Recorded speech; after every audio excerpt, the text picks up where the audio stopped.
La materia y la teoría molecular.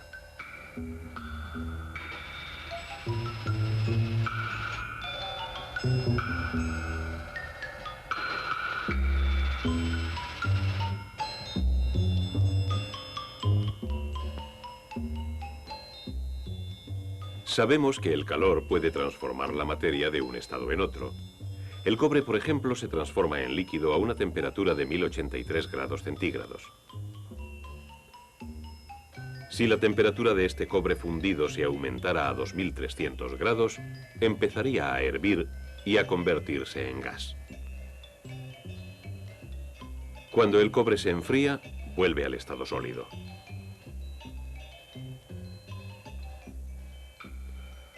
Si toda la materia está compuesta de átomos y moléculas, ¿qué podemos aprender sobre los átomos y las moléculas al observar los sólidos, los líquidos y los gases? Según la teoría molecular de la materia, todos los sólidos se componen de átomos y moléculas dispuestos de forma ordenada, denominada estructura cristalina. Esta disposición proporciona a los cristales sus formas características. Esta estructura cristalina no se observa a simple vista en la mayoría de los sólidos. Si una pieza de cobre se pule y se lava con ácido para eliminar el óxido, se puede observar al microscopio. Ahora se pueden ver los pequeños cristales que componen el cobre. Su forma ordenada es incluso más evidente con mayor aumento. También se pueden observar los distintos tipos de cristales que componen una pieza de granito normal. Se corta una lámina de la roca con una sierra de diamante y se pule hasta que esté fina y lisa. Ahora la luz traspasa la roca. Con un microscopio los cristales se observan con gran detalle. Se pueden conseguir imágenes que normalmente no se observarían con un instrumento óptico mediante un microscopio de electrones.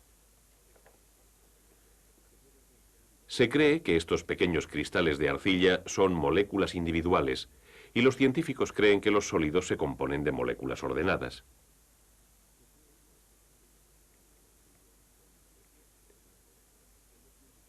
Se piensa que las moléculas de ciertos elementos, como este oro, contenían un solo átomo. Cuando se observa una fina lámina de oro a través del microscopio de electrones, se aprecia una estructura regular.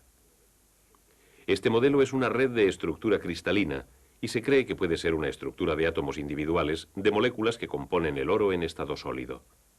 Cada punto se considera un átomo. Cuando los átomos se encuentran en esta disposición, la materia es sólida. Vamos a utilizar estas bolas metálicas para representar los átomos de oro en su estado sólido.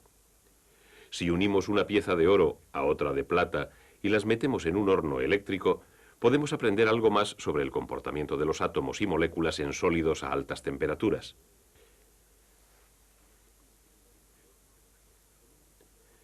Este horno está conectado a un microscopio a través del cual podemos observar los metales. Al principio vemos que el oro y la plata se separan y se diferencian. Ahora aumentaremos la temperatura hasta los 800 grados centígrados. Esto está muy por debajo del punto de ebullición de cualquiera de los dos metales. No obstante, pronto observamos un cambio. La línea entre los metales se distingue. Al cabo de 24 horas en el horno, parece que los metales se han mezclado. Pero ¿cómo pueden dos piezas de metal mezclarse sin fundirse? ¿Cómo puede el calor haber afectado las moléculas de oro y plata para producir una nueva sustancia compuesta por los dos? En nuestro modelo, las bolitas doradas representan moléculas de oro y las plateadas moléculas de plata. Por encima de la temperatura del cero absoluto, todas las moléculas están en continuo movimiento. Los científicos creen que el movimiento de estas moléculas se produce a causa del calor. Cuanto más calor, más movimiento, incluso si las moléculas permanecen en su forma cristalina. Sin embargo, a altas temperaturas, incluso por debajo del punto de ebullición, esta estructura puede llegar a ser inestable. Entonces las moléculas individuales pueden salirse de la estructura y otras moléculas ocupar los espacios que las primeras dejan libres.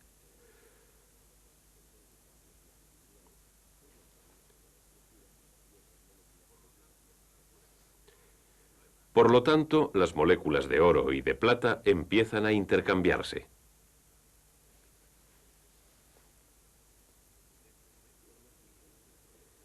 En este momento, la línea entre los dos elementos empieza a desaparecer.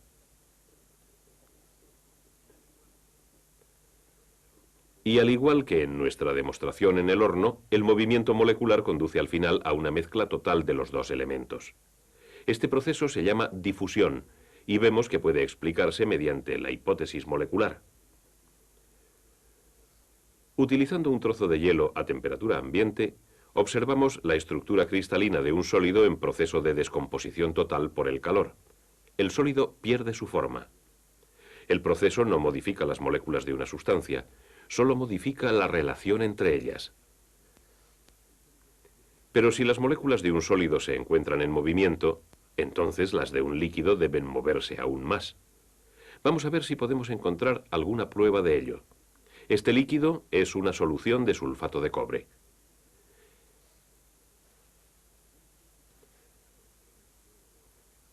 Ya que la solución de sulfato de cobre pesa más que el agua, permanece en el fondo del vaso. Los dos líquidos se separan y se diferencian. Pero con el tiempo vemos que los líquidos se difunden de la misma forma que lo hicieron la plata y el oro. Esto puede explicarse si consideramos que el agua y el sulfato de cobre están compuestos de moléculas separadas en constante movimiento, como estas bolitas. Las bolitas no tienen una estructura regular porque representan un líquido. Con el paso del tiempo, las moléculas chocan unas con otras y se difunden, tal como ocurrió con la plata y el oro en nuestro horno. Podemos observar los efectos de las moléculas en movimiento más de cerca si colocamos una gota de leche en un portaobjetos del microscopio.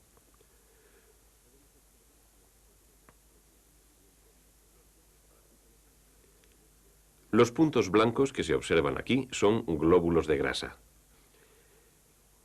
Están impulsados a través del líquido por las moléculas de la misma forma que este disco que representa un glóbulo de grasa es movido por las bolitas que representan las de un líquido en la leche. Con el microscopio no podemos ver directamente las moléculas del agua, solo observamos el movimiento de grandes glóbulos de grasa.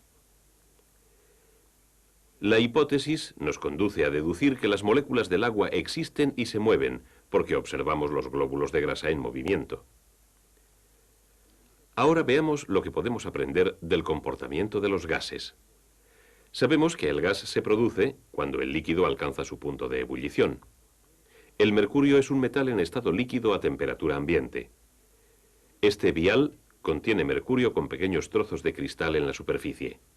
Si lo calentamos hasta su punto de ebullición, observamos que los trozos de cristal empiezan a botar. Según la teoría molecular, estos trozos son desplazados por moléculas que se escapan en cuanto el mercurio se transforma en gas. Podemos investigar más la obtención de gases con una pieza pequeña de aluminio colocada sobre un calorífero especial. Este aparato se cubre con una campana de vidrio.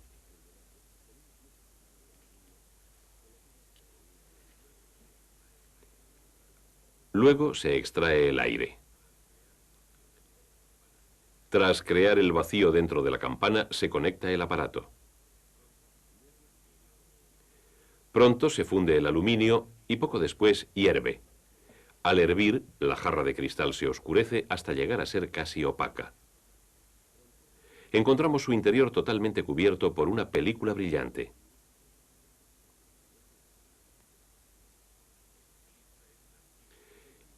Esta película es el aluminio que se volvió sólido al enfriarse en el cristal. Otra demostración nos ayudará a comprender mejor lo que ocurre cuando se forma un gas. Se colocan dos pantallas, una cuadrada y otra triangular, entre el calorífero y el cristal.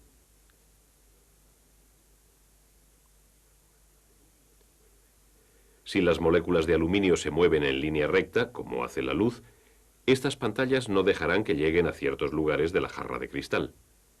Vemos cómo las moléculas oscurecen parte del cristal, pero cómo las dos áreas protegidas por las pantallas permanecen claras. Por lo visto, las moléculas sí se mueven en línea recta.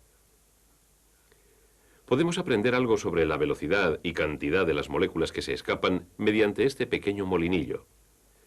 Se le coloca al lado del calorífero y se protege un lado. Cuando se calienta el aluminio, el molinillo empieza a girar. Con el aumento de la temperatura, escapan más moléculas de forma rápida. El molinillo gira más deprisa. Este modelo demuestra cómo se produce un gas. Las bolitas representan la acción de las moléculas en un líquido calentado. El calor aumenta la actividad de las moléculas. Cuando se alcanza el punto de ebullición, las moléculas se proyectan desde la superficie. Se forma un gas. A cámara lenta observamos que las bolitas se desplazan en línea recta hasta chocar entre sí o con los lados del contenedor. Ahora vamos a preparar una sustancia que permanece en estado gaseoso a temperatura ambiente. Al introducir cobre en ácido nítrico, se produce dióxido de nitrógeno, un gas marrón oscuro que se recoge con este aparato.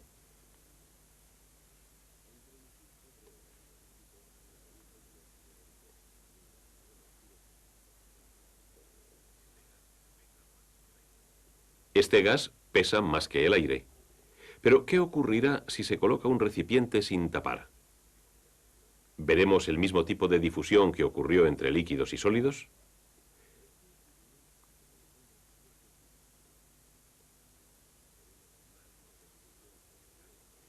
Tras 12 minutos, el gas y el aire se difunden totalmente. También observamos el movimiento molecular del gas soltando partículas de humo en un contenedor y observándolo a través de un microscopio.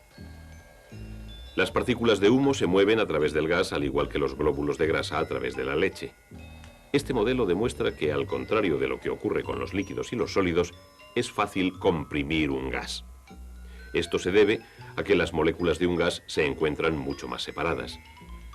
Esta jeringa llena de aire demuestra cómo el volumen de un gas puede cambiarse. Cuando se juntan las moléculas, rebotan con más frecuencia contra las paredes del contenedor y así se aumenta la presión. Por lo tanto, observamos que el comportamiento de los gases también se explica por la teoría molecular de la materia.